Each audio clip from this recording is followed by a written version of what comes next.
Assalamualaikum warahmatullahi wabarakatuh.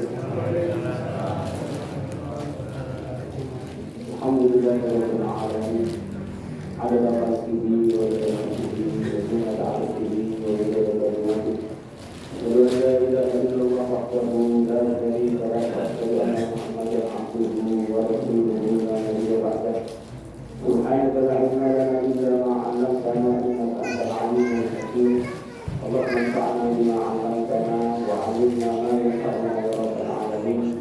Allahumma ati nufusana taqwaha wa zakkiha anta khairu man zakkaha anta waliyuha wa mawlaha amma ba'du. Alhamdulillah segala puji bagi Allah Subhanahu wa taala atas berbagai nikmat yang Allah berikan kepada kita. Pada malam Jumat ini kita berdoa sebagai dalam ini semoga senantiasa istiqomah dalam nasib hidup kita. Semoga kita mulai sebelum kita mulai pembahasan kita.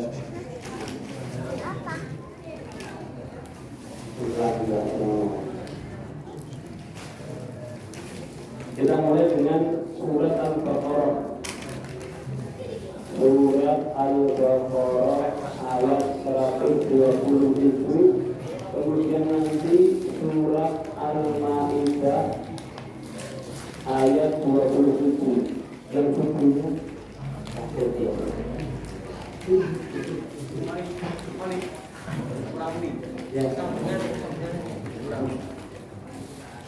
judulnya adalah anjuran supaya kita mudah untuk istiqomah di dalam beribadah. Ibnu Taimiyah rahimahullah taala menyampaikan bahwasanya di dalam perjalanan kita menuju Allah Subhanahu wa taala, beliau menyebutkan yanbaghi lil mar'i an yakuna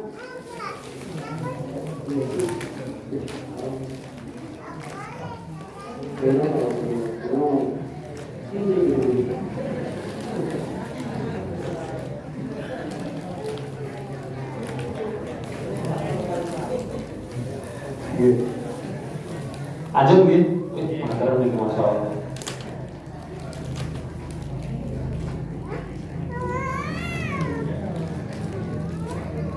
Judulnya adalah sebelum kita melanjutkan pembahasan kitab adalah supaya seorang hamba istiqomah di dalam beribadah menuju Allah Subhanahu wa taala. Ibnu Taimiyah rahimahullah taala menyampaikan bahwasanya hendaknya seorang hamba yang bagil mar'i an yakuna raja'uhu, supaya harapannya, bahasa Arabnya niki raja'un, an yakuna raja'uhu wa khawfuhu sawa, kemudian khawatirnya, niki bahasa Arabnya khaufun, yaitu adalah istilah namanya al-khawfu war-raja, kekhawatiran akan dosa kita, akan tidak diterimanya ibadah kita. Sisi lain ada harapan dosa kita semua diampuni oleh Allah Subhanahu wa taala. Jadi di dalam iman kita harus ada rasa antara khawatir dosa dan antara harapan diampuni, itu berbarengan dan sama.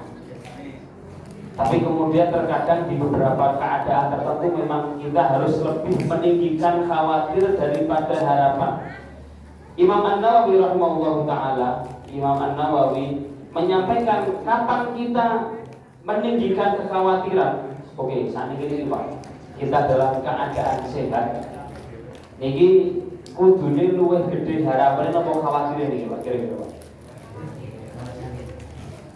Dalam keadaan sehat seperti ini jenengan kalingan ngapunten kalingan mati boleh.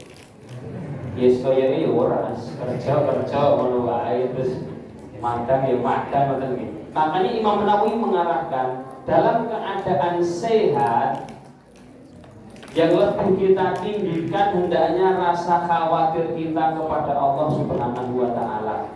Khawatir pun, khawatir jangan-jangan dosa kita belum diampuni, khawatir jangan-jangan ibadah kita yang lampau, yang sebelum-sebelumnya itu tidak diterima oleh Allah Subhanahu wa Ta'ala. Ini kita dalam keadaan sehat walafiat, kita seringkan yang namanya khawatir, jangan-jangan.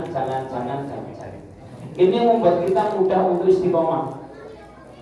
Tapi kalau hilang khawatirnya, terus kemudian kita mudah berbangga, terus mudah punya harapan, kedudukan harapannya, terus merasa boleh kok katanya kelani ini gitu. Lanjut gitu, bagi putih loh, sembuh gitu, hari gitu. Khawatir lagi, kalau seandainya kita lebih tinggi dalam keadaan sehat ini, lebih tinggi yang namanya harapannya untuk diampuni, khawatir nanti tidak bisa istiqomah. Kita mengatakan aku ini wis poso Arafah, sudah diampuni dosa 2 tahun, aku ini wis kurban, wis lah rasa ibadah meneh. Itu terlalu tinggi harapannya. Padahal kalau kita tinggikan khawatir, jangan-jangan kemarin puasa tidak diterima. Jangan-jangan kemarin kurban mungkin Allah lagi tidak diterima. Jangan-jangan puasa kemarin belum menutup seluruh dosa kita. Jangan-jangan, pokoknya isinya cuma jangan-jangan, khawatirnya yang kita tinggikan ketika kita dalam keadaan sehat. Kita mengarah ke Al-Baqarah 127, yaitu kisahnya Nabi Ibrahim yang dikisahkan di Al-Baqarah 127 ketika beliau berhasil selesai membangun atau meninggikan bangunan Ka'bah. Kan ayatnya niku wa idyarfa'u Ibrahimul qawaida minal baiti wa Ismail. Setelah selesai ditinggikan bangunan Ka'bah dan itu amal soleh, beliau berdoa, kita Rabbana taqabbal minna innaka antas samiul alim. Ya Allah, terimalah amal soleh kami. Ibnu Katsir meriwayatkan ada seorang namanya Wuhaib bin Al-Ward mengatakan setelah membaca surat Al-Baqarah 127 yaitu doa Ibrahim, beliau menangis terus mengatakan Khalilur Rahman. Ini kisah tentang kekasih Allah. Ibrahim itu kekasih Allah Subhanahu wa Ta'ala. Terus kemudian yabni qawaida baitir Rahman, yang ditinggikan adalah Ka'bah. Maksudnya adalah bangunan yang dimuliakan oleh Allah, bukan karena keinginan sendiri, perintah dari Allah. Bi amrin minar Rahman, perintahnya itu dari Allah Subhanahu wa Ta'ala. Sudah beliau dicap kekasih Allah, yang ditinggikan adalah bangunan yang dijuluki Baitullah, yaitu adalah Ka'bah, bangunan paling mulia. Tidak karena ingin sendiri, itu perintah dari Allah. Meskipun demikian ada khosyah, ada khauf, khawatir Allah yataqabbal minhur Rahman, masih khawatir tidak diterima. Khawatir tidak diterima. Niku sinten Pak? Ibrahim. Kamu awake dhewe kekasih Allah betul ini. Mboten gitu. Ibadahnya kadang ibadah kita kan penuh dengan kepentingan pribadi loh Pak. Hadzun nafsi. Ngomong pengajian yo ben aku di colok wong saleh, ben ketok ning masjid mun bagi-bagi daging kurban ben entuk misale lho. Atau apapun itu, pokoknya ada hasrat pribadi. Sudah seperti itu, terkadang kita penuh dengan keinginan sendiri, tidak murni perintah Allah Subhanahu wa Ta'ala. Masa ya tidak ada rasa khawatir tidak diterima di kita? Karena kenapa? Kita lanjutkan di Al-Maidah 27. Karena Allah mengatakan di Al-Maidah 27 ini, kisah di Al-Quran itu ada di antara dua hamba yang diterima ibadahnya dan ada yang tidak diterima. Hendaknya memberi. Allah kisahkan di Al-Maidah ini tentang dua kisah anak Adam. Watlu alaihim naba'a bnai Adam bil haq. Wahai Muhammad, ceritakan kepada mereka tentang dua anak Adam, kisah yang penuh kebenaran. Sinten niku, Pak? Sinten dua anak ini? Namanya sinten? Qabil kali sinten? Habil. Sik Bahadam niku anak pinten to, Pak? Bahadam niku anak pinten? Loro tok niki napa kathah napa pinten? Terkadang ada yang membayangkan anak Adam iki loro tok, Mas. Iki lho Qabil kali napa? Habil. Kan di ending kisah di Al-Maidah 27 di akhir nanti kan Qabil terus bunuh Habil lagi. Habil terbunuh niki. Yang dulu niki. Qabil si pembunuh, berarti nek garek Qabil awake dhewe keturunan sinten berarti, Pak?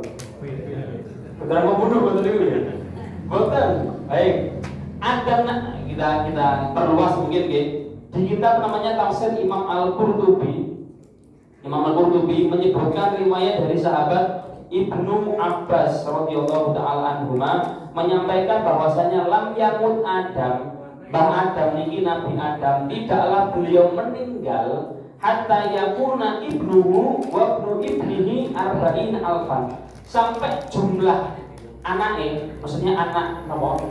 Anak langsungnya, anak kandungnya dan juga anak-anaknya, berarti kamu nih cucunya, sampai jumlah anak kandung plus cucunya itu jumlahnya 40.000, baru kemudian Nabi Adam itu meninggal. Satu anak itu kuatkan Adam gitu, boleh mengkali ini. Baru ini Habil memang. Anak pertamanya namanya Habil, anak terakhirnya Rabil namanya Abdul Muhim. Ini apa namanya Nabi Adam yang dikisahkan di Al-Quran. Qabil dengan adiknya yang kesekian namanya Habil. Dulu Qabil mempersembahkan gandum, seikat gandum. Kemudian Habil mempersembahkan domba karena memang beliau penggembala, yang ini petani. Ketika diletakkan di tanah lapang, ternyata yang diangkat oleh Allah sing syariat niku nek enten persembahan terus diterima niku napa? Diangkat ke langit. Terus ketok ngoten niku. Jadi kita kan tidak manggil, tidak diangkat. Nah, diangkatnya hilang berarti ya hilang dicolong ngoten niku. Nah, dulu ketika hilang berarti diterima oleh Allah. Dombanya Habil diangkat oleh Allah sehingga diterima. Dan kemudian persembahan Qabil tidak diterima yang berupa gandum. Berarti di sini Allah menceritakan ada seorang anak Adam yang mempersembahkan persembahan dan tidak diterima oleh Allah.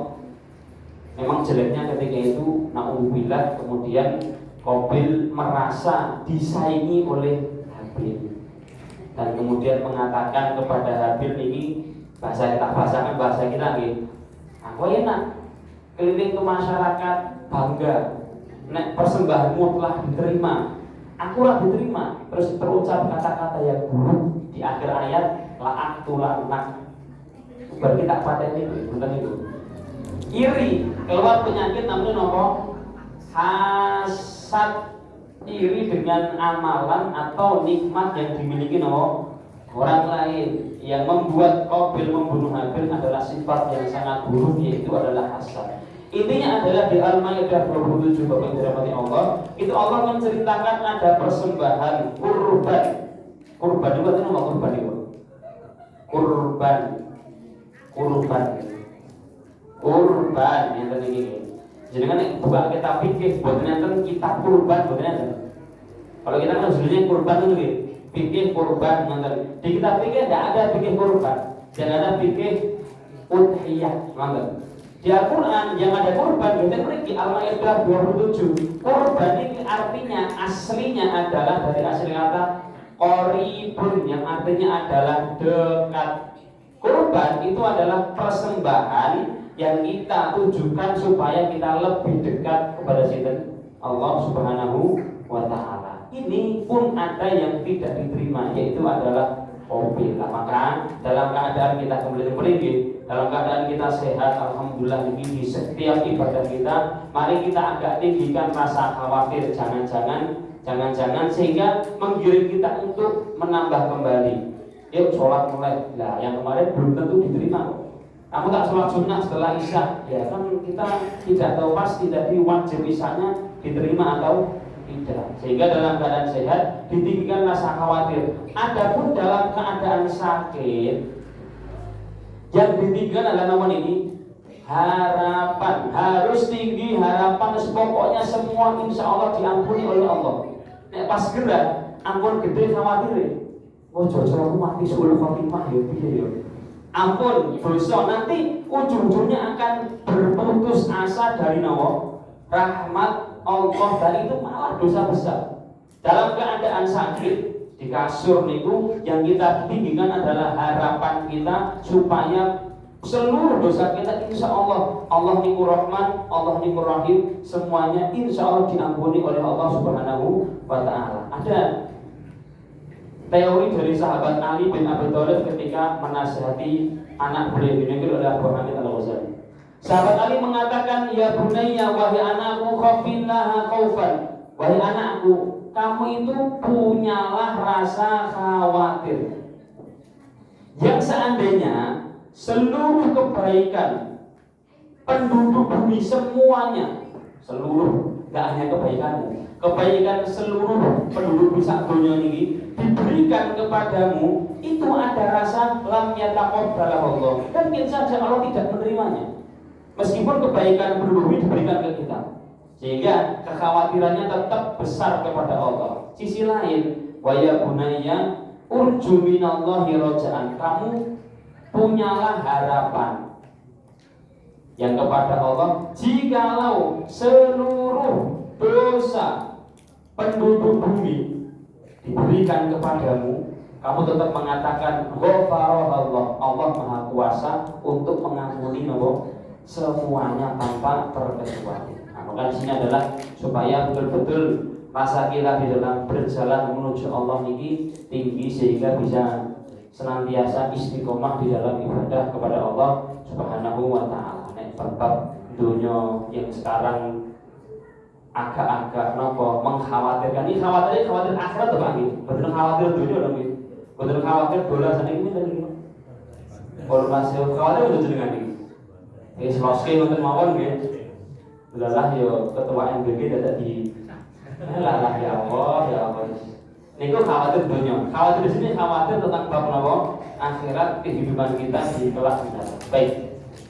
Ini sebagai mukadimah. Bismillah, kita sekarang melanjutkan pembahasan kita di dalam kitab Fadhailul A'mal karya Al-Hafidz Al-Maqdisi rahimahullahu taala, masih di bab yang sama, yaitu tentang keutamaan hari Jumat. Babu fadli yaumil Jum'ah, keutamaan hari Jumat. Kita sudah bahas kemarin 2 hadis, dan sekarang beliau melanjutkan hadis yang ketiga, yaitu hadis sahabat Nabi yang bernama Salman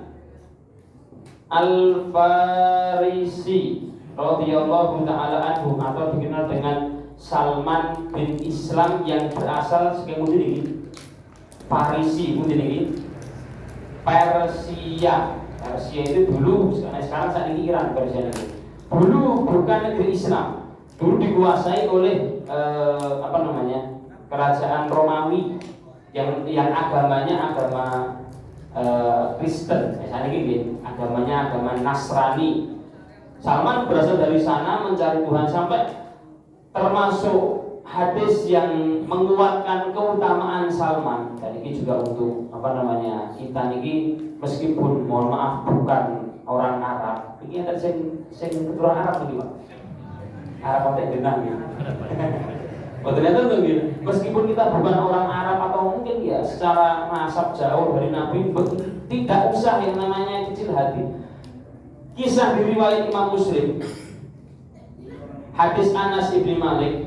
Anas menceritakan ketika turun surat Al-Jum'ah ayat yang ketiga, Allah mengatakan wa akharina minhum lamma yalhaqu bihim, dan ada sebagian dari mereka orang lain di sini maksudnya kan di ayat pertama Allah membicarakan tentang al-ummiyin, huwallazi ba'atsa fil ummiyin, dan dialah Allah yang mengutus di orang-orang yang buta huruf, itu orang Arab.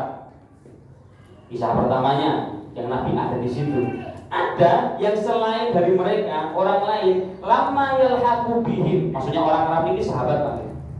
Sahabat. Ada nanti orang lain yang datang, meskipun lama yalhaqu bihim secara amalan ataupun kualitas itu tidak akan sama dengan sahabat. Mungkin kita ada nanti datang orang setelah sahabat, berarti ya tabi'in sampai nanti hari kiamat yang secara amalan tidak sampai ke mereka. Sahabat bertanya, ya Rasulullah, ayat 3 surat Al-Jumu'ah itu siapa? Manhum ya Rasulullah, siapa mereka wahai Rasulullah? Sekali ditanya Rasulullah dari jawab. Diulangi 2 kali, manhum ya Rasulullah, siapa mereka wahai Rasulullah? Sampai 3 kali. Terus kemudian Rasulullah ketika itu Salman nyanten Pak.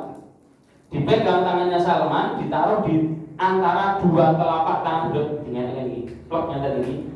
Terus Nabi mengatakan, laukanal imanu fi thuraya, andaikan iman itu berada di Suraya itu bintang, maksudnya adalah di luar bumi sana, jauh di sana.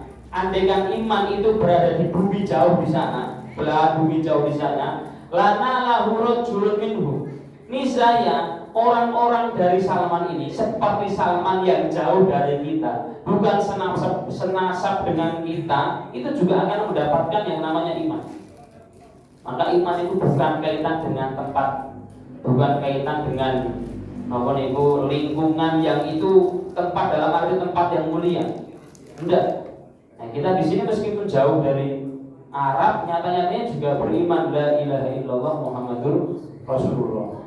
Bahkan nanti kan dulu pernah ada namanya itu Pak, angan-angan pokoknya ada zaman aku kelemah ning pundi sampai pundi sampai Ka'bah mangkat jangke ben dajjal ben ra ditekani napa niku dajjal. Nanti itu di hari kiamat sebelum dajjal masuk ke Mekah atau Madinah, orang itu yang bicara imannya Pak. Allah akan menggetarkan Mekah sama Madinah talata 3 kali getaran. Dan ketika itu orang munafik yang gak jujur imannya, metu dhewe malah marani dajjal dhewe. Nah, sehingga memang tempat ataupun suku meskipun bukan orang Arab, jauh meskipun dari Persia, iman ini tetap iman yang akan didapati seluruh hamba Allah Subhanahu wa ta'ala. Sampai Salman yang jauh dari Persia dapat menjadi sahabat yang mulia, sahabat Nabi, maka dijuluki sampai Salman bin Islam Al-Farisi radhiyallahu ta'ala. Salman meriwayatkan dari Nabi sallallahu alaihi wasallam di hadisnya. Oke, begini kita masuk ke hadisnya. Rasulullah sallallahu alaihi wasallam mengatakan, man ghassala yaumal jum'ah. Pertamanya adalah beliau mengatakan, barang siapa yang mandi di hari Jumat, man ghassala yaumal jum'ah, barang siapa yang mandi di hari Jumat. Berarti ini masuk pembahasan sunnah-sunnah dari Jumat. Oke, kita jabarkan Pak. Hukumnya sekarang, hukum mandi hari Jumat apa Pak? Wajib atau sunnah atau sunnah muakkadah atau apa? Wajib, maksud nggih. Kita jabarkan pendapatnya. Semua kita sampaikan. Sebagian mengatakan mandi di hari Jumat ini hukumnya wajib. Kenapa kok bisa wajib? Karena di dalam hadis Bukhari Muslim, hadis Abu Sa'id Al-Khudri radhiyallahu ta'ala anhu, Nabi jelas mengatakan ghuslu yaumil jum'ah, mandi Jumat itu wajibun ala kulli muhtalimin, wajib bagi setiap orang yang telah balik, berarti yang ingin mendatangi Jumat. Ada yang mengatakan hukumnya sunnah. Sunnah ini sunnah pun yang mengatakan sunnah, sunnahnya sunnah muakkad, yaitu sunnah yang ditekan.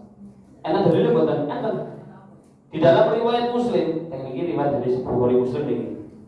Di dalam riwayat Muslim, Nabi SAW mengatakan di hadis Abu Hurairah, beliau mengatakan, man tawaddoa, siapa yang wudu, tsumma atal Jum'ah, terus datang Jumat, tsumma ansota, terus kemudian dia mendengarkan imam, tidak ngobrol, maka menjadi kafarah baginya. Ada kalimat wudu terus Jumat. Nah, berarti di situ tidak diharuskan yang namanya apa nih? Mandi. Nah, sini ada 2 pendapat. Kami berbeda nilai supaya kita Bapak Ibu mengambil kehati-hatian. Kalau datang Jumatan jangan tidak mandi. Pilih yang wajib saja. Dalam arti kalau nanti hukum Allah itu betul hukumnya wajib, kita selamat dari hukum. Tapi ternyata hukumnya sunnah, maka ya sudah, kita mendapat pahala apa sunnah. Ambil yang paling selamat. Tapi dua-duanya mau wajib mau itu sunnah, 2 ulama yang mengatakan wajib ataupun sunnah itu tidak berkaitan dengan sah tidaknya Jumatan. Yang mengatakan mandi ini wajib pun bagi yang datang Jumatan tidak mandi, Jumatan ini tetap sah. Bagi yang mengatakan sunnah, itu jelas yang mandi tetap mendapatkan keabdolan atau keutamaan yang lebih. Tapi baiknya untuk mandi. Kenapa kok harus mandi toh? Kok kedah atus Pak kira-kira? Dulu di masa Nabi ada sebab urutnya kenapa Nabi memerintahkan untuk Jumatan. Memang ini fenomena yang ulama menganggap sekarang itu ya wis piye meneh ngoten niku nggih. Di masjid Nabi dulu di masa Nabi ada masjid istilah Pak, masjid Jami. Ini Masjid Nabawi. Masjid Nabawi itu menjadi sentral yang ketika itu menjadi perkumpulan orang beriman. Mas di masa Nabi apa Masjid Nabawi boten? Di sekeliling Masjid Nabawi itu ada masjid-masjid namanya Masjid Al-Awali di kampung-kampung yang lumayan jauh yang dikatakan secara jarak terdekatnya itu kurang lebih 6 kilo. 6 kilo ini berikut ini. Ini Pak. Kuarjo gitu. Jombor niku kaya iki.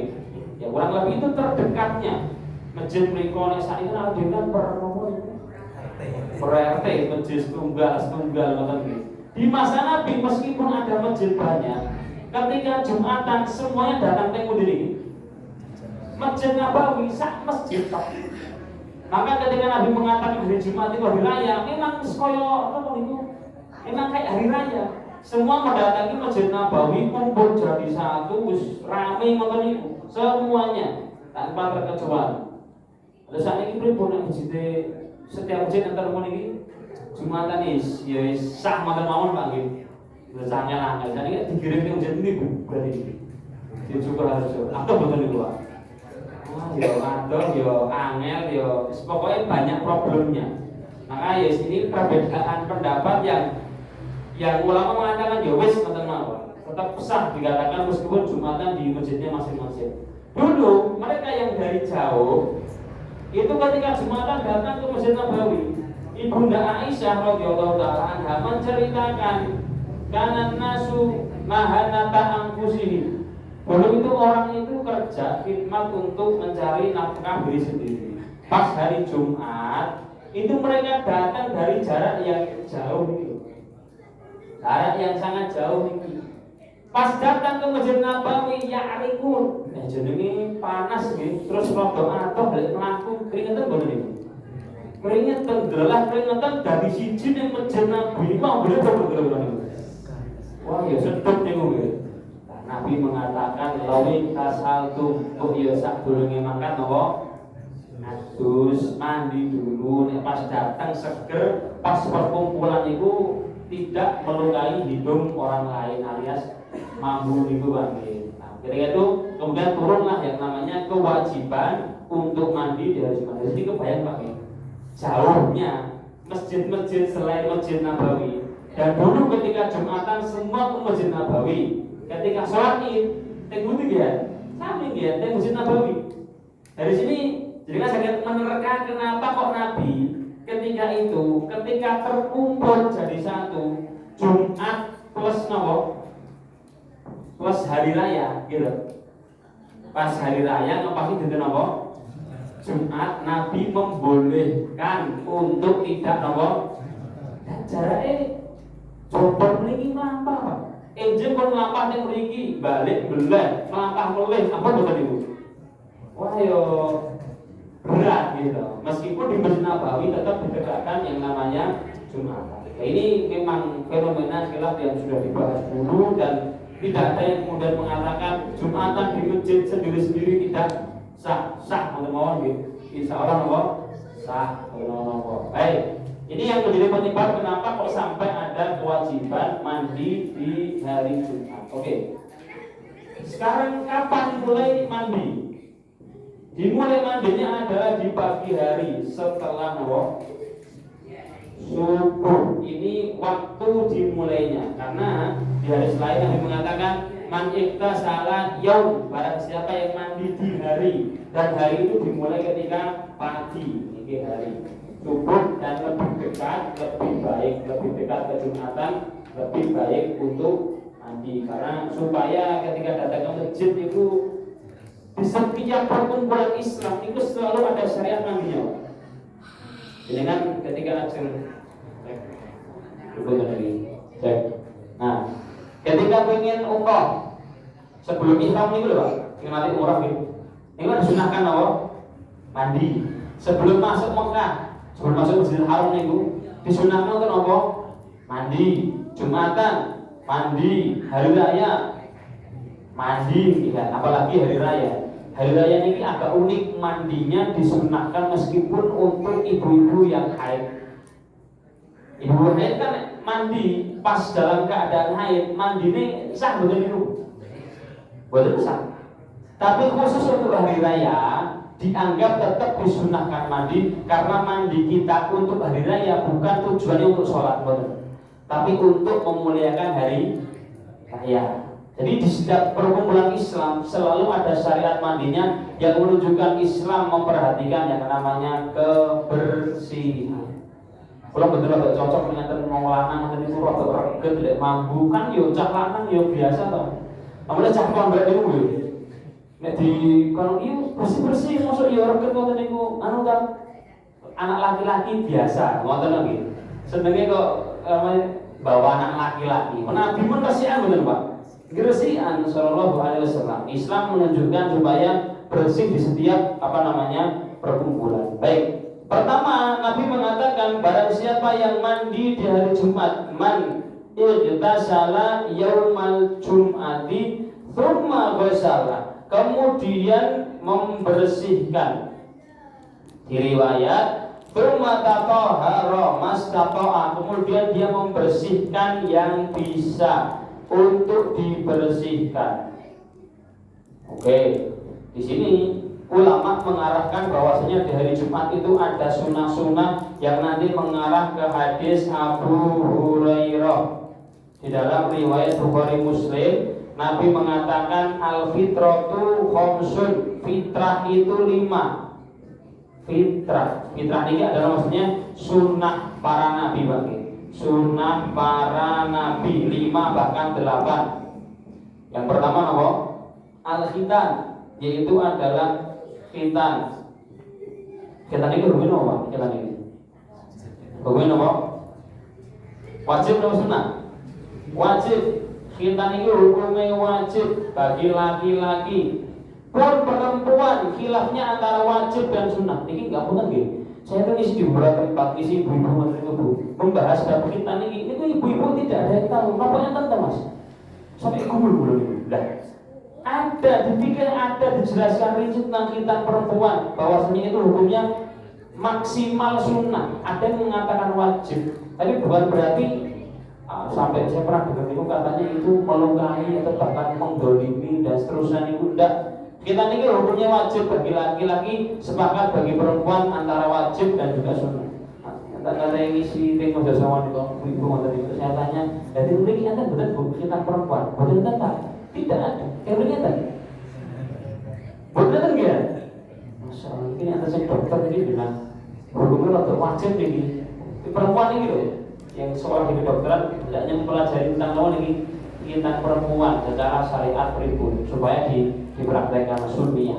Baik, yang pertama kita kata Nabi SAW. Terus kemudian mohon maaf mencukur beberapa rambut. Yang pertama mohon maaf yaitu adalah kemaluan. Terus kemudian mohon maaf ketiak. Terus kemudian kumis. Ini sunnah ini cukur kumis gitu no Pak. Jumat pagi niku ataupun sebelum mandi, begitu juga ketiak. Begitu juga taklimul adfar, memotong nama Ini 5 yaitu adalah khitan, kemudian memotong bulu 1, 2, 3 dan juga potong nama niki kuku disunahkan di hari Jumat lewat hadis Salman Al-Farisi. Pertama niki hukumnya wajib, sisanya niki hukumnya apa? Sunnah. Secara hukum fikih lagi sunnah. Artinya orang yang tidak potong kuku dosa betul. Oke, betul.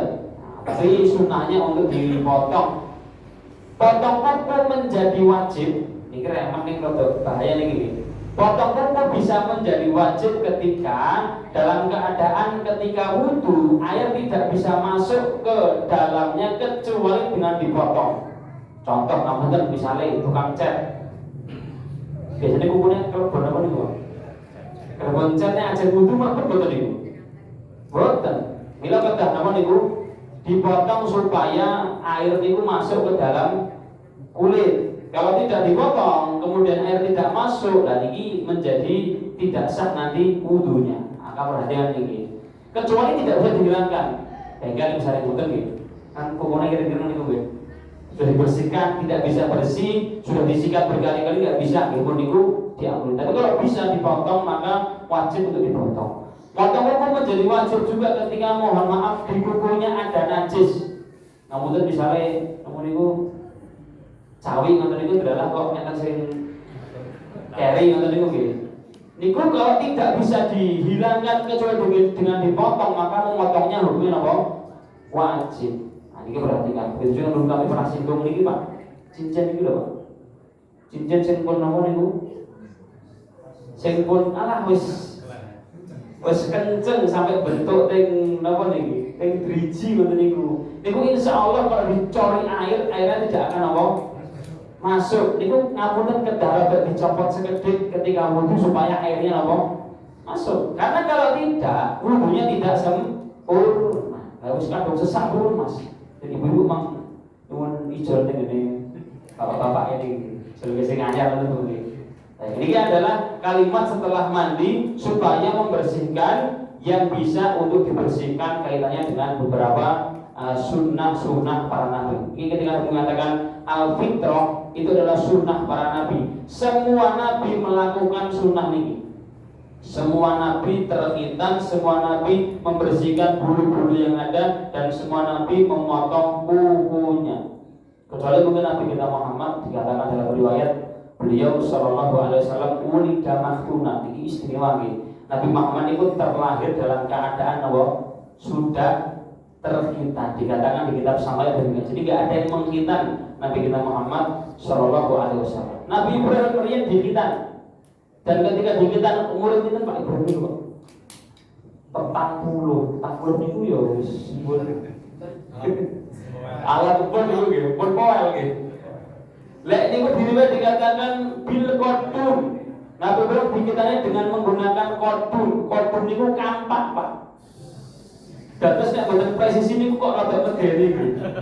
Kula nanti diceritani rencang-rencang teng Afrika niku lho, Pak. Ya ora diceritani niku kula sing krasa kata mereka, dulu kan kami biasa. Kita ketika baca risalah tinggi, kami niku dulu di pedesaan kami itu khitan menggunakan bambu yang sing dinapa niku? Sing dilanjut ke geprek niku lho, Pak. Sing lanjut diris ngoten niku. Ya Allah. Karena mungkin minim medis gitu, iya, seadanya. Baik, kita lanjutkan. Nabi mengatakan, barang siapa yang mandi di hari Jumat, wa tatahara mastata'a. Terus kemudian wa massa wadahana, kemudian memakai minyak rambut. Nah, minyak rambut ini memakainya hukumnya apa? Sunnah. Saya gak ada rambut lagi. Kebetulan Nabi kita Muhammad sallallahu alaihi wasallam secara rambut beliau rambutnya panjang. Enten kaidah namanya walaja, yaitu wafroh lima jumah. Kados sak ndoro niku.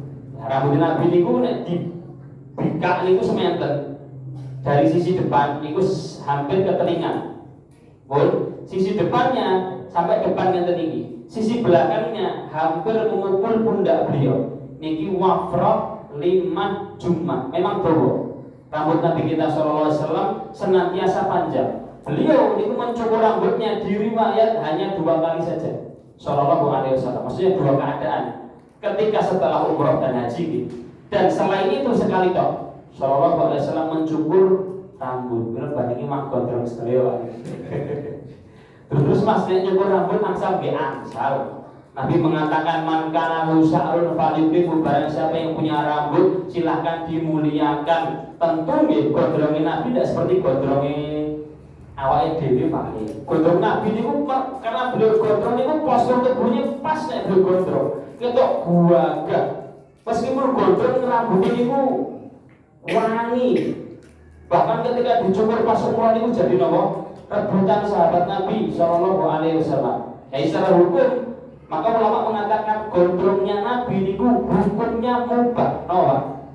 Oke, hukum gondrong napa tadi? Sunah napa wajib napa mubah napa? Mubah. Mubah niku napa? Silahkan gondrong boleh, tidak juga boleh. Nah, tapi kalau orang gondrong karena tahu ilmunya atau tahu sirah nabi-nabi niku gondrong plus resikan plus wangi ngikuti nabi, insya Allah dapat pahala gara-gara apa? Minyak. Nek gondrong kok males nopo niku? Males cukur ya cukur saiki ya kita Pak 12.000 nggih. Semales gondrong ngoten nggih ketok rada medeni sangar ngoten niku. Nomor gondrongnya berlebihan sampai semanten iki. Laki-laki lho nggih niki. Niki tambah mboten angsal niku. Karena agak menyerupai napa?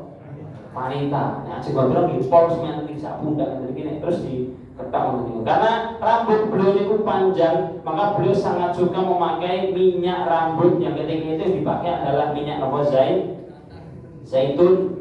Sampai-sampai Ibunda Aisyah senantiasa minyaki rambutnya Nabi. Dan Nabi niku kalau seandainya gondrong dan minyakan niku dibelah dua gitu Pak. Jadi ketok napa niku cahaya di belahan rambutnya Nabi sallallahu alaihi wasallam. Maka silakan minyakan rambut itu adalah sunnah yang diajarkan Nabi sallallahu alaihi wasallam. Setelah minyakan rambut, wadahana kemudian memakai begini. Wawangian setelahnya. Wawangian. Wa masatiba. Dan kemudian sebelum berangkat Jumatan silahkan pakai wewangian. Ini kan proses ini, mandi, terus cukur-cukur segalanya, terus kemudian rambutnya diminyaki, terus pakai wewangian. Sampai Nabi mengatakan walau minti bimroatihi, nek mboten gadah minyak wangi, silahkan nyuwun teh gene ibuke. Kan biasanya wong itu niku benar gadah to nggih. Bapak mboten gadah saat Jumatan, nyuwun sinten Pak? Garwane silahkan. Sampai Nabi mengatakan kalau tidak punya silahkan minta ke istrinya. Menunjukkan memang agak ditekan yang namanya wangian. Dan Nabi kita Shallallahu Alaihi Wasallam memang suka wangian. Anas bin Malik mengatakan ma masastu ma syamamtu anbaron. Di riwayat Anas saya tidak pernah mencium anbar itu jenis minyak wangi terdahulu. Ma syamamtu anbaron wala miskan, tidak juga minyak wangi misik. Itu lebih harum daripada apa niku? Keringatnya Nabi. Keringatnya Nabi niku ambune pun napa? Wangi. Nek keringatnya dhewe niku ya seger ngoten nggih, seger terus Mas, seger. Mboten mampu nggih, seger. Dan beliau sangat suka yang namanya pewangian sampai mengatakan 3 yang tidak boleh ditolak kalau kita diberi wangi orang lain itu silakan apa diterima, tidak boleh ditolak. Sahabat Nabi dulu ketika lewat itu ngikuti Nabi. Dulu di kitab dikatakan bahwasanya ketika lewat sahabat Ibnu Mas'ud di depan rumah, yang di dalam rumah tahu kai Ibnu Mas'ud. Mergo wangine niku napa niku semerbak tekan sampai dalam rumah. Ibnu Umar ketika lewat di depan rumah kai ambune Ibnu Umar. Jadi sahabat juga memperhatikan perkara apa? Pewangian. Minimal kalau kita wangi sing nyium kan ya seneng to, seneng boten Pak? Oke, jenengan seneng nek wangi napa mboten wangi? Wangi, tapi ini hukumnya ngapunten Bu nggih, berlaku bagi laki-laki. Ibu-ibu silahkan pakai wewangiannya teng pundi? Teng griya. Sakniki kok nek ibu dandan wangi, seger jenengan tak lihat purun Pak. Bu mending di seakan-akan tidak pernah seperti itu kok dengarin ngono genah melu iki kan ngoten to nggih. Justru ketika pengen keluar malah dandan rapi wangi nek ngomah malah kaya napa Pak.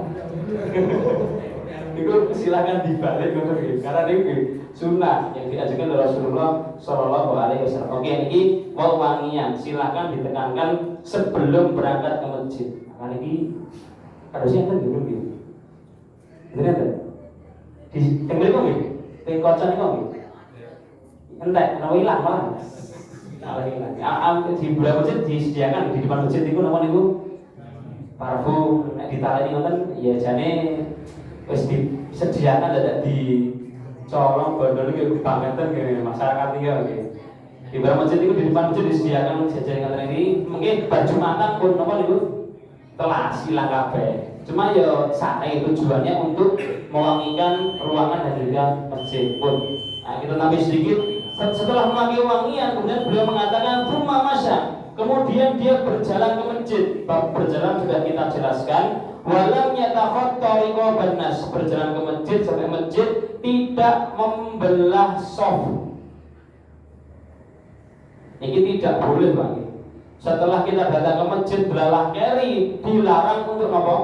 Geser-geser pundaknya orang lain. Walam yatakhatta, itu menggeser riqab pundak-pundak orang. Nabi SAW saja, Kanjeng Nabi niku kalau datang ke majlis yajlis haitsu yantahil majlis, beliau sebagai bentuk tawaduknya mergo keri nggih pun lungguhe teng pundi? Teng mriki. Tidak mentang-mentang beliau Nabi terus kemudian maju. Aku Nabi tidak ngajari umatnya, sahabatnya tawaduk. Sehingga ketika Jumatan jangan sampai kemudian datang terlambat terus nyela-nyela apa niku pundake orang lain. Nek pengen dulu di depan dapat fadilah unta, silakan bugi napa dhisik. Nek gari nggih penting pinggir. Nah, setelahnya beliau mengatakan angsota, kemudian diam, tidak bicara. Oke, bicara ketika khotib khutbah itu dilarang dan bisa menggugurkan pahala apa? Jumat. Hadis riwayat Abu Hurairah. Dengan riwayat Bukhari. Man qala li sahibihi angsit, barang siapa yang ngomong ke saudaranya, "Woi, diem." Diem tok ngene iki, wal imamu yaktub, dan imam sedang khutbah, maka faqad telah berbuat sia-sia. Ketika kita datang ke masjid Jumat pun itu di napa niku dikunci nggih. Diem ternyata saya ngajak ngomong. Enten mawon. Nganggo ampun dijawab. Khawatir nanti pahala Jumat napa niku hilang. Mas orang ngomong tapi chattingan. Ya padha wae niku. Hukumnya sami.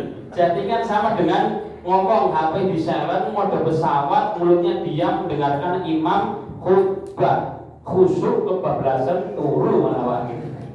Yang jelas-jelas supaya kita mendengarkan imamnya khutbah. Yang melakukan 1, 2, 3, 4 niki nggih wangingan, terus 5 tidak membelah, terus diam tidak berbicara, kata Nabi SAW itu menjadi kafaroh alias penghapus dosa ma bainal jum'atain, antara Jumat ke Jumat. Sehingga intinya barang siapa yang ingin dihapus dosanya dari Jumat ke Jumat, silahkan mandi sebelum Jumatan, terus kemudian mencukur yang bisa dicukur, terus kemudian minyak rambutan, memakai wangian, jangan membelah shaf, dan diam ketika imam atau khatib berbicara menjadi kafaroh. Demikian barakallahu fikum. Assalamualaikum warahmatullahi wabarakatuh.